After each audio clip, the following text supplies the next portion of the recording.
you can't outsource taste. We tell ChatGPT to make it better. Right. What is better? Who defined that? I'm hopeful and focused on designing a future where we truly start to think about what liberation looks like and feels like. We're in a very siloed, segmented, specialized world, but I always kind of like the idea of Renaissance men, and when you master the ability to master things, that's more powerful.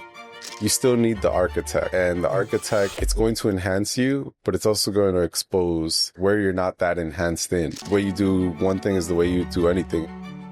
Thank you, Osiris, for coming on the Human Future podcast show. Excited for our conversation. Why don't you give listeners a quick intro of who you are, what you're up to in the world? Yeah, so I'm an artist first. I started my career as an artist. I didn't like the starving part, so I used my creative powers to do things that help me survive in this world. Like I got into creative design, and through that, I've been able to work in a lot, like explore a lot of different areas, work with major corporations, new ideas, and people to solve some really complex problems. And that's really the bulk of my career. I've gotten to solve really complex problems across a lot of different areas, from things like Disney to video games with like EA, and doing my own productions and my own art, and kind of starting my own companies. And really it's all just an exploration of, it's just my curiosity at, scaling it as much as I can. Yeah. What are some like projects that you're most proud of that you've worked on or you've built? That's a good question. It's projects I'm most proud of. Yeah, it's almost like asking, what is your most favorite child? Which is not maybe the right question, but I'm sure some projects were more impactful or higher scale or something like that than others. Yeah, I've gotten to work on, I don't know that I have just like one project that I love, because like some of them, like I could mention them and most people might not even understand what it is. Like I've worked on like major design systems for corporations, and one of the things I like about that is that it reminds me of something that I love as a kid, which is like Legos. Okay. And design systems to me are like Legos. Here's a box of parts. You can create anything you want with them, but use these Legos to do it. And so without going into details of what those are, these are the ways that like you design at scale at major corporations. And that type of thinking is also interesting to me, because that's where we're at now with AI and all these other areas. But that systematic thinking has helped me even be able to play in some of the sandboxes I've been able to play in, because I haven't had a linear career of just like, I'm a designer and I only work in this. I've been full-fledged designer. I've come from like deep research, working in tech, creating products, making it look beautiful, feel beautiful, or feel good. But also I work in like finance and surgical robotics and medical devices for the past few years. So the practice is the same. And that's what I love about like my work, is I get to really dive deep, and in a way I always feel like an outsourced brain. Yeah. What do you think clients value for, like when they hire you, why don't they hire somebody else? What unique skills do you bring to the table? Well, besides technical skills, I think one thing I focus on is also a lot of soft skills that I think you develop over time. Like being like the idea of strategy. You hear that word a lot, right? Yeah. And it's always interesting to me when you start off as a strategist, because like you don't really have experience to to put the dots together. You do have like like your way of analyzing and the frameworks for that to come up with a conclusion. But I think now in my career, I get hired for the experience. Like, yeah, I have the hard skills and the chops to make things like happen. But it's also the way I orchestrate them. I've heard I bring a very grounding perspective to a lot of these complex ideas and executions that people and companies like bring me in to do. So yeah. Could you give me an example of a challenging problem that a client might come to you to that they think you able to solve or able to help them to solve it? Yeah, so I'll give you some ideas that maybe companies I usually solve at companies because my career is like really big into design.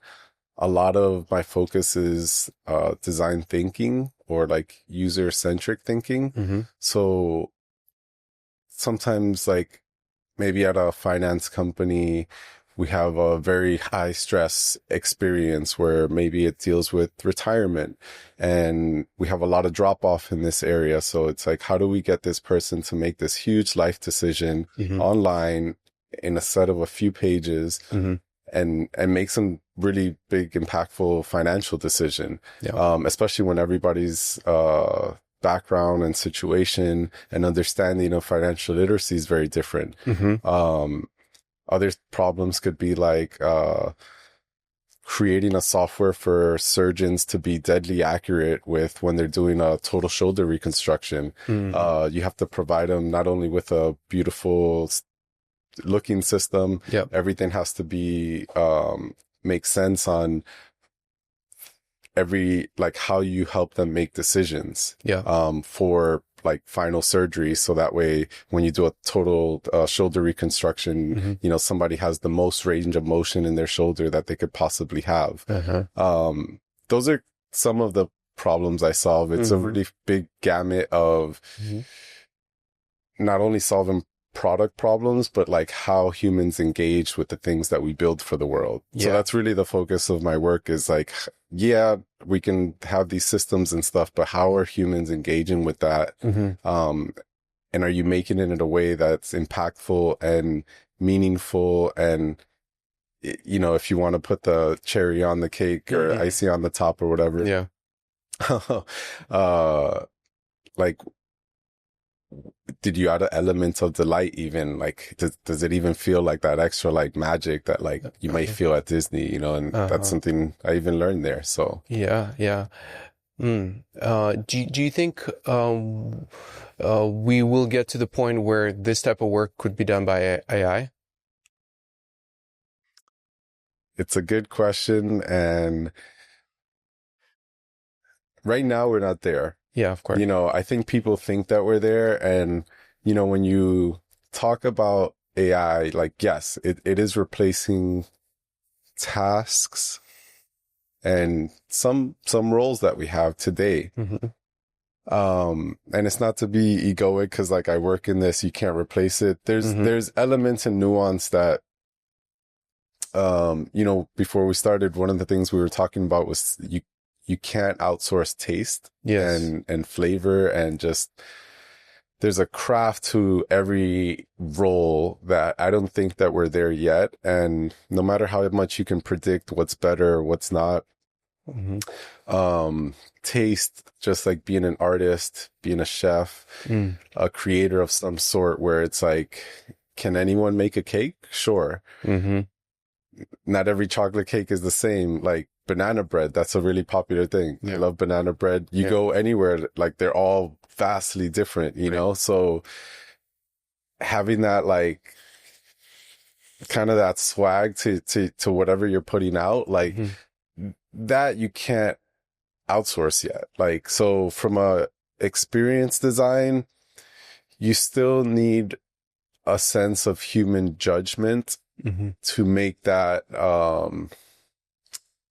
really impactful. Can you do it? Sure, you can, but it's still dependent on the architect that's driving that AI. Like, can you just make it autonomous yet for certain roles like this? No, I don't think so. And taste, how would you define if something has taste? You feel it. You feel it. Okay. Like you feel it. Like it's like, look, it's not to push shade, but like it's like NFTs. Remember that came out? Like everybody was an artist, everybody was creating, and it's like, cool, yeah, you're maybe making money. You're also good at like sales and marketing and the system of that you're working within, right? But that fades and it doesn't hold forever. And like good things, you feel them. And as much as you can manufacture a lot of layers of it, there's nuance to it that just it's just like with banana bread. Like, you know, sometimes it's too sticky, sometimes it's too dry, sometimes like that. When you get it, that balance just right, and you can make that consistently. Yeah. That takes craft. And yeah, you don't get there by mistake. And when you do, if you can't replicate that, then like you don't know what you're doing well enough. So that's the thing that humans still bring to the table, that it's yes, you can create a lot of stuff, you can take a lot of stuff off your plate, but that taste and flavor, like that's somebody that's there not just trying to get it done. Yeah. That's somebody there engineering that. And yeah, you got to test, you got to feel it, you got to, it's, you know, it's like when I like to cook. Yeah. And that translates to everything I do. It's like the way you do one thing is the way you do anything in my mind. So it's like when I cook, you know, do you have friends that cook? Yeah, and I cook too. Yeah. When they invite you over, usually you're like, hey, come sit, come eat. You know, usually they're the last ones to eat, right? Right. We're just watching you. We want to see what happens. You know, that like, it's not even an ego thing. It's more like, I want to make sure like you, like, yo, not only am I feeding you, like, is it pleasurable? It's like a conversation. It's not a monologue of the cook, like here. And I don't really care if you like it or not. This is but instead, no, I want to know what the response is. So maybe I can tweak it in the future. Is that? Yeah. And it's like, do you drink wine? I don't drink anymore, but yeah, I used sometimes people serve wine, and sometimes you have wine and you're like, yo, where'd you get this? What is this? This is amazing. You know, like that takes like and then not even like, an engineer that's like really like a mad scientist, like trying to figure how to pull that. Like great artists, they understand that, and it's not like just by accident. Like they're engineering that like wow out of you, that tear out of you, like you know, they're like a master manipulator, but in an artist perspective. It doesn't have to be like necessarily a negative thing to manipulate, right? So it makes sense. As an artist, that's what we're doing. As a creator of anything, doesn't matter if it's like accounting, like there's accountants that'll get the job done, and then there's accountants that are like, whoa, that was masterful.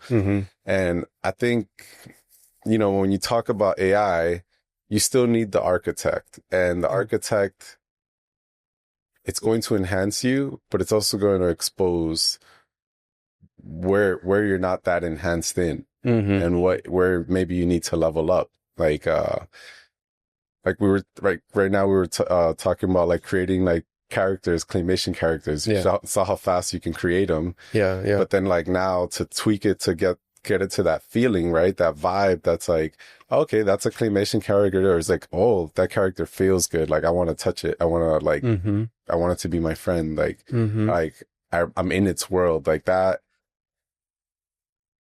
Maybe at some point we can engineer that, but that takes something that like judgment is still not there. Predictive analytics and predictive reasoning is not like judgment. It's not intuition. So there's still like a line there. So from what I'm hearing, good taste requires this ability to put you in the shoes of others and do something that you know will make them feel a particular emotion, some strong emotion. Yeah, you have to know like what drives that. It's like I'm very behind the scenes in my work, so I usually like make products feel good, other people's like visuals and presentation feel good, look good, and my own, but like I'm never so it's like a host of a show, right? Like he knows how to work the crowd. A comedian, like a good comedian, knows when like, hey, I gotta raise the energy here, I gotta bring it down, you know, like that.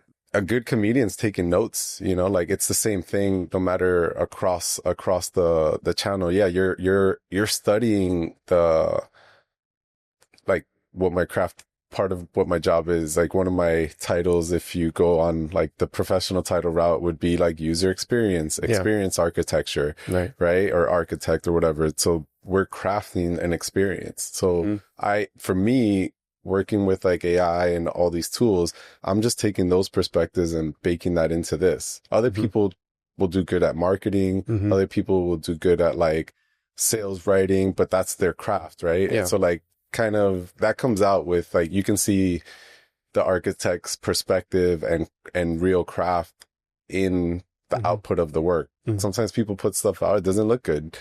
It maybe reads really well. The guy's a good writer.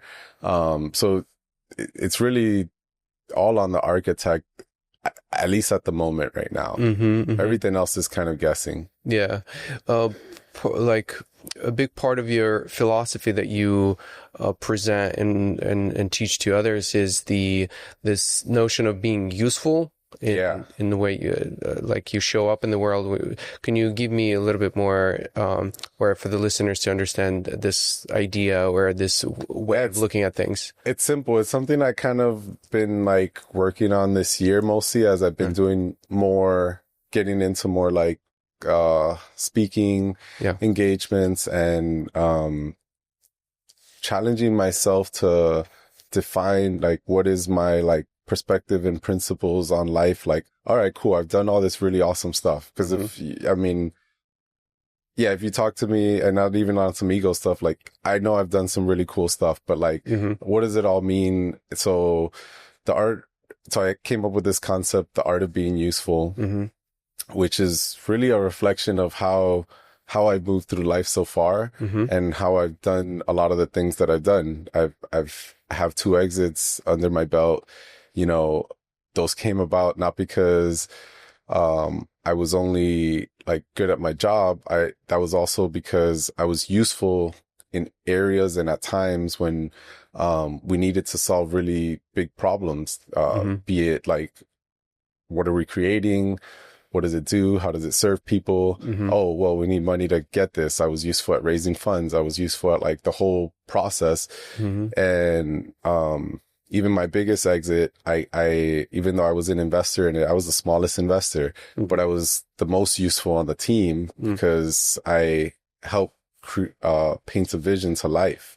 So I was kind of the engineer of making those things happen. So the art of being useful for me was like the way I've built my own ladder in life. You know, people have the corporate ladder, the work ladder, whatever. Like the way I built my ladder is just by being useful and taking opportunity, like using my judgment to be like, what do I want to be a part of? And if I'm going to be a part of this, I'm going to be as useful as possible so that thing could be the most successful in whatever it is. And I think dialing that in as a practice, and teaching it to my teams, whoever I work with, it really shows, because anything I drop always, like at least at this point in life, has some range of success, and I've gotten to a point where I could dial that in. And that's really from the idea of like, hey, if you're useful, you can stick around in whatever areas you want to play in, whatever playpens you want to play in, just be useful in that space. And I think part of that is like, we're in a very siloed, segmented, like specialized world where that's fine, like to be specialized in one thing. But I always kind of like the idea of like the Renaissance men and people of the world where, you know, Da Vinci and Michael, like, all the artists of like the great artists, they weren't just stuck on, like, if you look at Dali, he wasn't just a painter. He created a lot of stuff. Yeah. He jumped into anything that moved him. Mm-hmm. All of these people at some level, they studied biology. That, you know, they would, if you read Dali's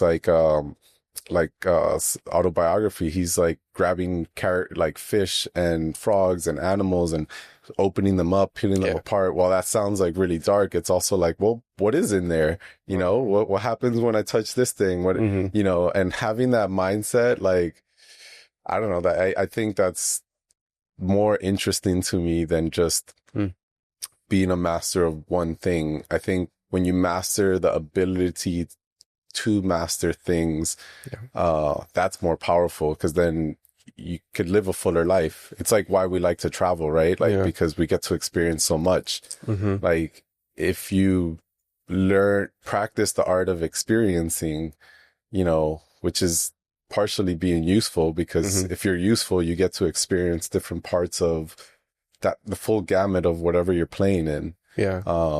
So that's kind of maybe a long-winded answer for that, but like that's kind of where that's kind of coming from, developing, and because I'm still kind of developing it. I have a book coming out probably within the next 2 months. I'm pretty wrapped up. It's called The Art of Being Useful. And it's a series where I have one that I have this one's coming out probably, well, actually, it's coming out next month. It's like in a few weeks. So it's The Art of Being Useful in the Age of AI. So it's just the application of a concept to pretty much anything, because if you are useful in your craft, like, you're just going to grow that way. Yeah. So touching on AI and it replacing more and more what we thought is only humans can do, and now AI can do more and more things. And you would think that humans become less and less useful in that trend. I think that's a limited perspective in thinking. Yeah, it's a limit to our own like super huge imagination, I think, because there's one side of this where we're almost creating our own demise. But if we reshape the way we think and approach life, we can use that to buy time for designing a better life. If we're the architects of our own life and of this machine alone, right? Like, for example, I like to work with companies that they know that this can replace companies, and some companies, they think about it that way. It's like, well, this is going to be gone. So, and then they think of what do we do with all these people as an aftermath? But for example, I also work with like large enterprises and large companies that aren't at an enterprise level that, you know, they think about these things. They're like, well, if I could replace these people, what if I enhance these people? Because you could remove that person and now you have an automation for this thing. But what if you enhance that person to be 10x what they are? Like, that seems more valuable, because if you're talking about scale, then why would I want to replace anybody? I just want to scale them. So I like to focus on that. Like, how do you scale someone? How do you scale their skill set? Did you knock out a few tasks for them? Great. What did you buy them time to do now?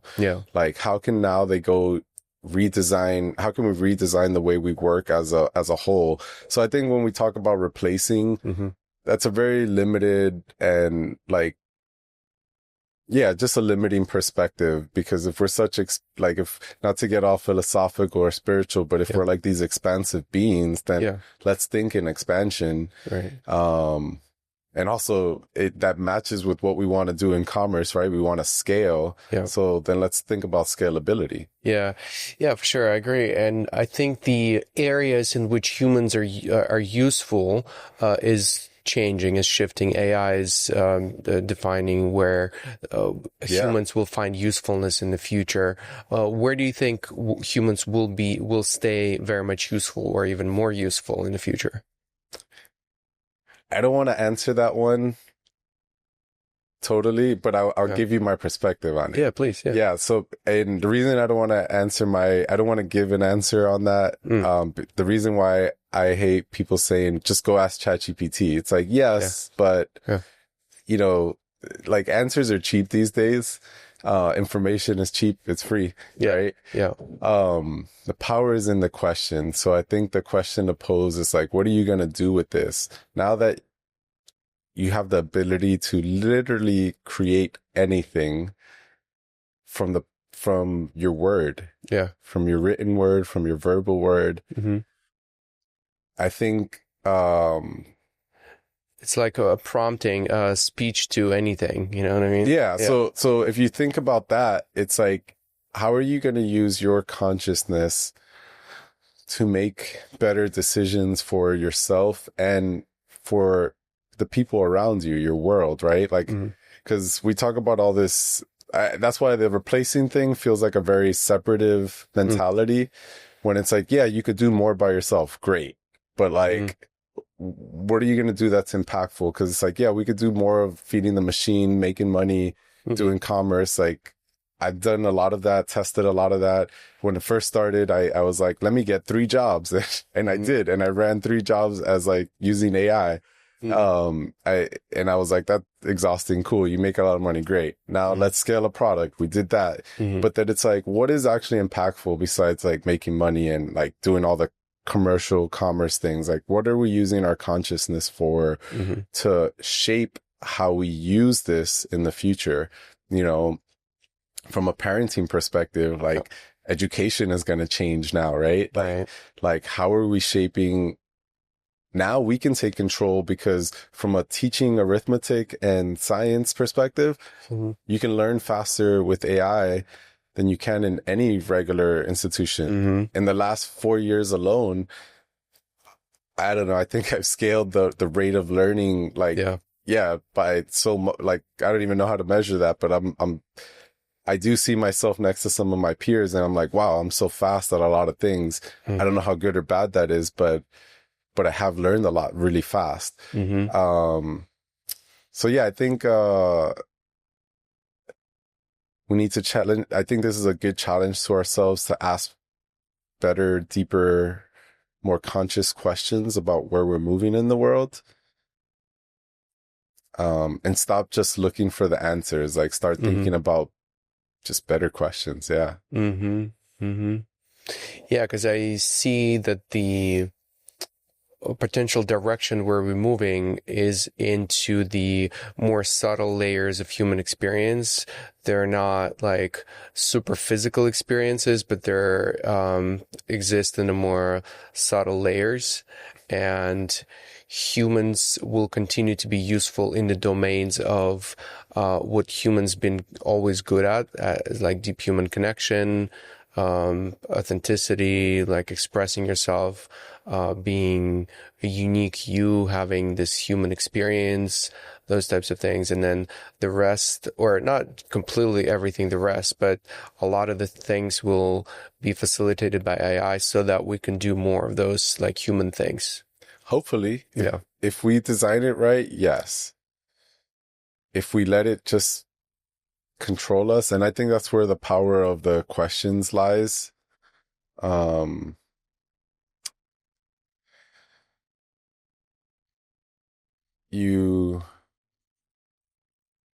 Because the only way we have more of time for all these things that are we know that are more valuable for our human experiences, if we direct this in the right way, right? Because if not, it's going to be directed for us.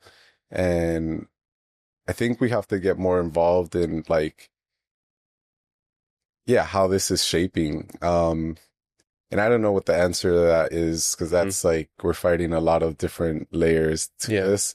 But even from the layers, right? Like be conscious of what we're allowing in our space, how we're allowing it to shift our minds. Cause it's literally like, I use AI, for example, a lot. I mean, cause it's part of my career path now. And what I offer to people, as far as like, I do a lot of these talks and workshops, helping people think about how to approach it. But if you look at like people that become dependent on this because it's a thing, our brains are shrinking. There's already science on this. There's research. There's research that just got released recently. I forgot Yeah. who did it. I'm sure you've seen it floating around, Mm-hmm. and it just shows the brain scans of what's happening when we become overly dependent on this. Because the thing is, we're one of the things that it said is like people write things that they can't remember anything that they wrote 2 minutes later Mm-hmm. because they didn't write it. They didn't even read it. Yeah. You know, and that's the thing. If you have all this time that you just bought for yourself, read what you wrote, digest it, feel it, see if you get any feeling from it to see if it's going to work, you know? Mm-hmm. We've become dependent and trusting. And I think, we're being, and that's where the question is. It's like, for me, it's like, how are you managing your sovereignty, your nervous system, everything that you're not seeing? How are you managing like the development and nourishing of that? And from a metaphysical perspective, one of the things you were talking about is like limits of human experience. Yeah. I think it's very limiting to just consider like whatever we're capable of, like AI is like the superpower. That exposure is also like exposing weakness of, and maybe it's weakness, maybe not, but like maybe there's a better word for that, but how we allow ourselves to tap into our potential. Because I think AI, and this is maybe more radical, if we use it correctly, you're going to have people levitating. You're going to have people figuring that out. You're going to have people figuring out telepathy. All this predictive stuff is more of just a mirror to let you know what maybe we're capable of if we focus our energy the right way. So I think, right now we're talking about like AI that can visualize your dreams and all that stuff. So like, what if those capabilities are in us? We just haven't turned on the right circuitry to tap into that. Because think about when you learn something, you're like, oh, how did I not get this before? And you might have put hours and hours and then it just clicks. Yeah. It's kind of like what happens with AI. It's like a lot of people prompt and most people are just guessing. And to me, people are like, oh, I don't know how to use AI. It's like, well, you probably don't know how to talk to anyone else and get what you want. So it's like, you might work with a designer, right? And you're like, oh, no, that designer sucked. It's like, maybe they did suck. Sometimes it's the idea of like that person doesn't know how to translate your ideas and bring them to life. Yeah. And then sometimes you might not know how to communicate your ideas. Right. Just make it good, make it pop. Like what is good? What is better? Right. Like we tell ChatGPT to make it better. Right. What is better? Who defined that? Right. But you feel what better is. Yeah. You smell it, you taste it. Touching on the topic of spirituality and AI, do you think technology is bringing us further away from our spirit, our divinity? And is there a way to use technology that brings us closer? It's an excellent question. So I think it can bring us closer. Yeah. Again, if architected correctly. I think I've seen expressions or people using products and this is where responsibility comes in. Because we have to be responsible in how we approach this. If we know things about humans, yes, there's the thing about like marketing to them and being able to sell to them. But now when we're talking about belief systems, this is where we have to hold the responsibility of how do we use this to allow us to enhance our spirituality? Can it? Yes. Can it bring us away? Equally, yes. Yeah. And that's the thing where we have a tool that can help us rapidly move in either direction, depending on how you architect it. In general. Yeah. Because the architecture is important and the architect needs to be responsible. So the architect is like, whose products are you consuming? Right? Like, how did they build them? What are they having you, like when you use this product, are you believing in something false? Are you buying into an illusion? Or like for me, this is one thing I hold true to any of the products I create. I don't, unless it's like analysis of like numbers and things like that, I don't focus on giving you answers unless it's something hard coded like that. Like you're an analyst and you need a analyst tool. Yeah. Cool. Here's how you get to these jobs faster. You still need to know how to do your job. Yeah. But like, for example, when things like branding and marketing, I try not to build tools that give you just a direct answer without running you through an exercise of deep thought, so we can pull exploration too. Yeah, the things out of you and have you think. If you don't know how to answer certain questions, like technical questions, then let me help you think about them. So now you just got educated on, oh, this is how I think about when anybody talks about this subject. When we talk about my principles, my mission, how do I think about my email campaign? That sounds really technical. Well, and then how do I break that down for you in a way? It's like, well, it's important for you to have touch points. It's important for you to build authority. It's important for you to like have your customers to feel like you have an empathetic approach, or, so you can build an experience around that. So I try to build things that help guide you where you come up with the answer, especially when it comes to spiritual tools, because I do work with different people and products that are in the spiritual realm, astrology, human design, belief systems. And in those specifically, I never try to create tools that give you an answer with AI, more just probe you to get closer to the answer. Exactly. So that way, the experience that I'm designing is helping you build your own sovereignty by learning how to build and ask questions for yourself rather than looking for the direct answer from something that's outside of you. Because I think when that's where, like, right now, I think, like, spirituality, we need to be mindful and responsible. Just like we're responsible with anything else. Like I said, I work a lot in medical and finance, and in those, we have to be responsible with customer information, internal information. Because what if your bank had a leak? Like we just had yesterday. I don't know if you saw that. Yeah, like Apple, millions. Google, all of this. Yeah, I think 16 billion passwords, and so you have to think like that in any context that you work in, so you can kind of mitigate that. And when it comes to belief, you want to be careful, because then you're getting into like kind of driving a cult without like having a direct, like, old school cult. You can do that with AI now. And if you know how to shape experiences, and you have enough influence, you can do that. So you have to be very careful, I think, with how we shape any of these tools for people. Yeah. So shifting gears a little, I wanted to touch on the topic of leadership, and I think you have an opinion or approach, what you consider a true leader, what does it mean to be a leader, right? Yeah. I mean, obviously, not to define it with the thing, but you're directing people, and people hate when I say it, but like you become a master of manipulation.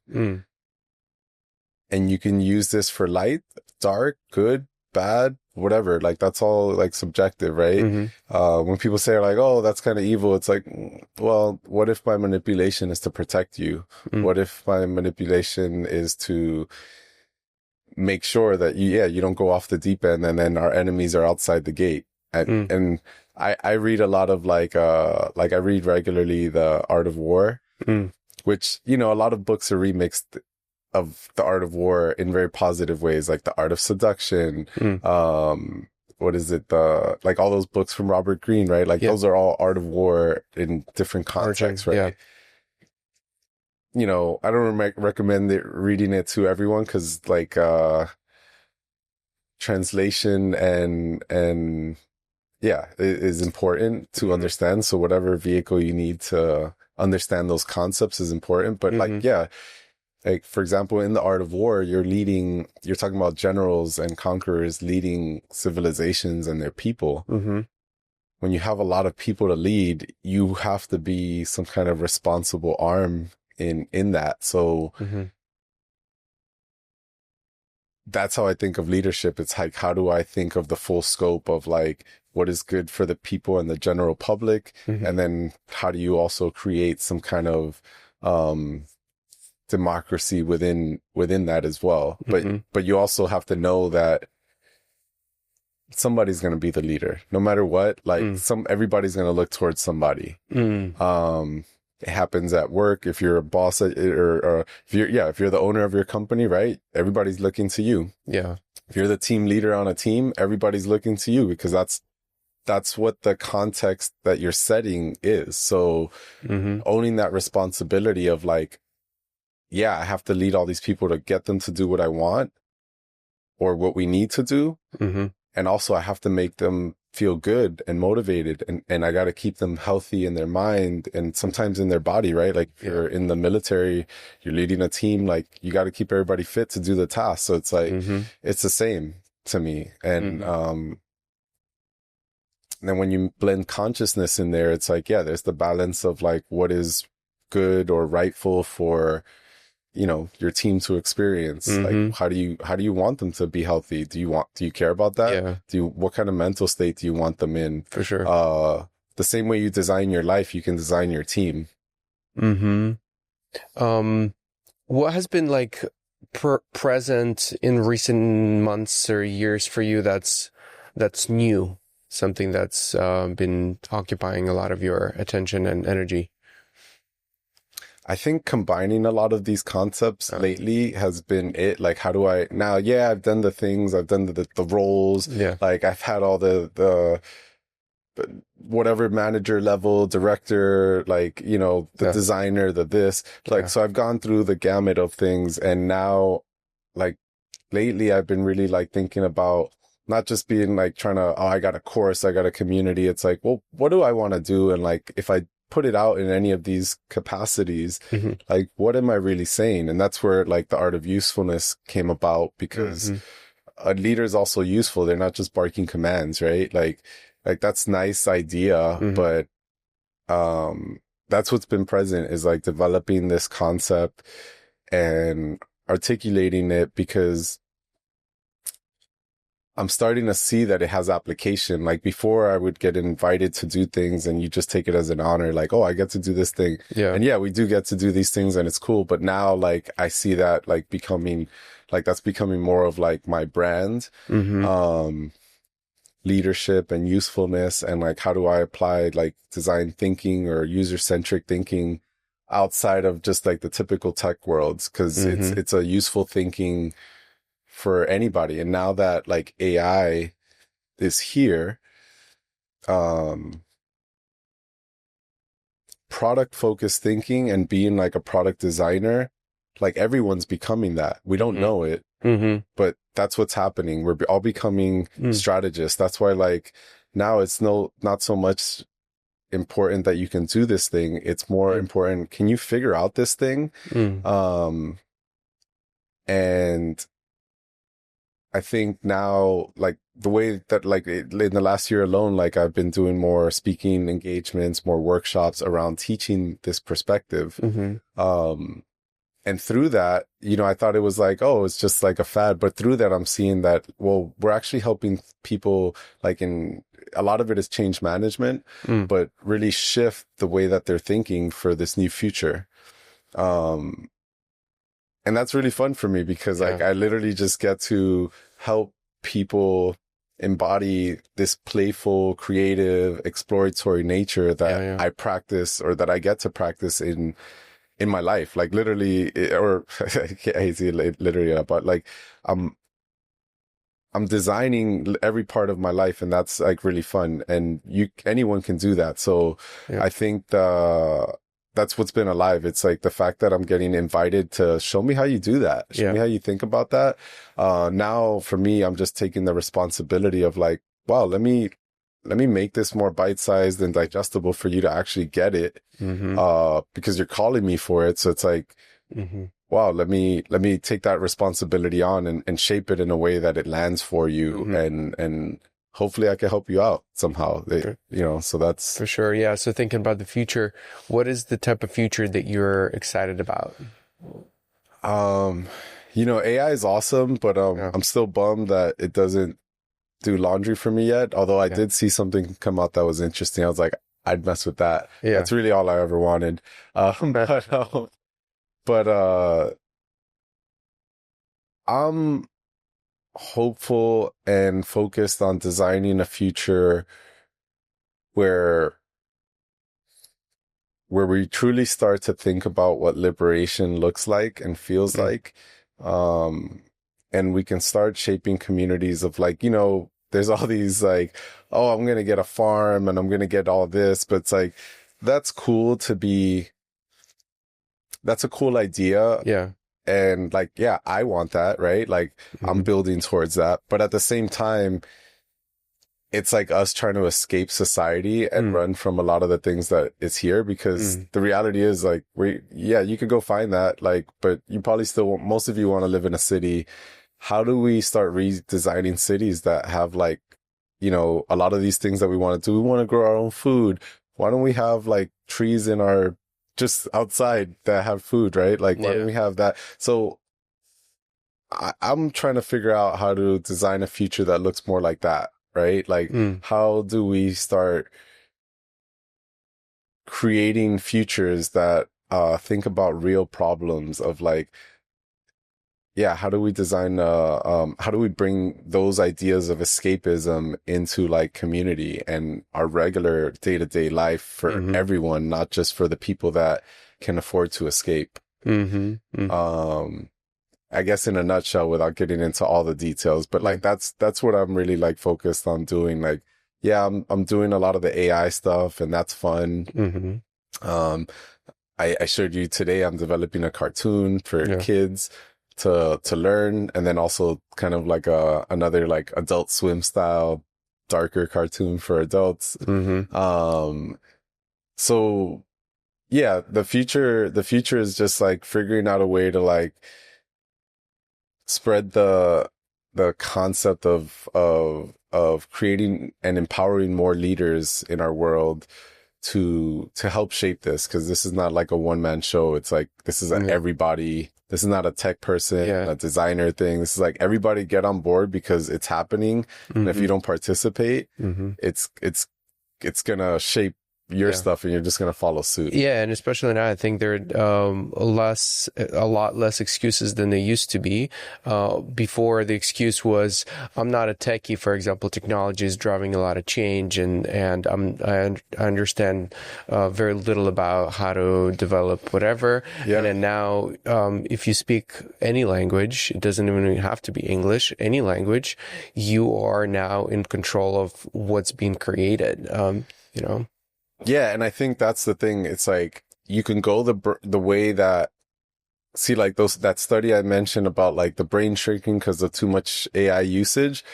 That's real, because you're probably not thinking critically. You're just having it do a bunch of stuff for you. But like, if you take advantage of all this free time that you have, step up your vocabulary, go learn some new words, learn how to describe things,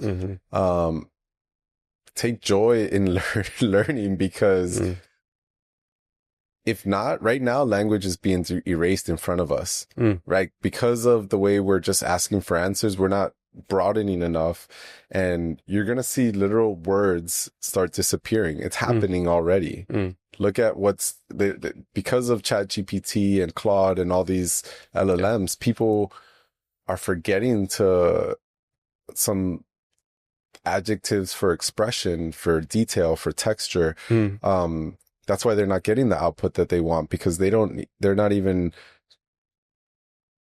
challenging themselves enough to think that deeply of like, when we talk about goosebumps, how do you describe the goosebumps, the texture on unmoisturized skin, the dryness and the shininess of that glare when you have dry skin, when you have, what does the fuzz of the hair look like? How do you define like what thicker hair versus the other? Like, the details, like if we don't step our own self up, because that's how I use AI. I use it to step myself up, not just like my output, but my own operating system Right. and what I know about and learn about. Yeah. So if we don't take a conscious path to like really use it that way, I mean, we're gonna be mute. And the telepathy won't be good for you, because what are you gonna communicate when you don't have enough words? Yeah. Right. And maybe that doesn't matter. Maybe part of it is also just building your emotional intelligence language, because if we're all telepathic, then you at least have to know how to express emotion. So whatever the gamut is, just enhance that thing, enhance your human stuff and explore that, because if not, yeah, it will disappear, and it's happening already. Yeah, cool. In closing, maybe share any lost thoughts that you think would be useful, anything that you'd like to transmit to the listeners, or a summary, or a key takeaway, or something like that. No. Yeah, I think for me, hopefully it's useful for people, but like, don't forget to read books. Yeah. Yeah, AI is so awesome, but like, use that extra time to read books. I know this one guy in one of the communities I'm in. This guy challenged himself to read like 100 books a year, and now I think we're halfway done. And I think he started it like 2-3 years ago, and like now he's already at like almost 100. He's at like his 90th book. I think I saw him post the other day. Yeah. And yeah, I'm buying books all the time, and it's, I mean, keep in mind, books might disappear after a while. Like, we're not there yet, but like, yeah, learn. Like, all this time that you buy back, like, learn. Like, I can't stress that enough. It's so important to not outsource your intelligence. Use the intelligence to enhance yourself. Don't outsource it. Keep getting smarter. Use that time. Go to the beach, relax, take a book, go to your favorite park, cafe, wherever. Like, go on vacation, take a book. Yeah. Like, it's gonna only help you. It feels like, I think sometimes it feels like there's an old saying, you gotta slow down to speed up. I don't know where it comes from, but the same thing applies in this space of rapid evolution. It's only as rapid as either you allow yourself to be domesticated to, or like school, right? Like there's this, or indoctrinated to, or as fast as you allow yourself to upgrade yourself to, right? Because we're talking about operating systems, your brain is one too. So take the time to like, go feel some shit, like go learn something, practice. Don't forget to practice those human things. Like, yeah, that's the thing I leave you with, because we could get techie, but it's like, it's really about like practice any of those things that you really want to enhance yourself on. Use all this free time to do that. Use all this money that you're making to do that, slow down so you can, when you're upgrading your system like that, I find that like I used to be in that hustle culture. Yeah. But when you really figure out like some kind of formula, you can slow down because you've gotten so good at your craft that you can do everything and make it look like it's moving at the speed of light. And with these tools, you're just going to do it even better because you've really worked on your craft. So whatever that is, just focus on that. That's still important. Cool, man. Awesome. Thank you. All right. Thank you for this cool conversation. Listeners who are still around, hope you enjoy the conversation, and I'll see you on the next one. Thank you. Awesome.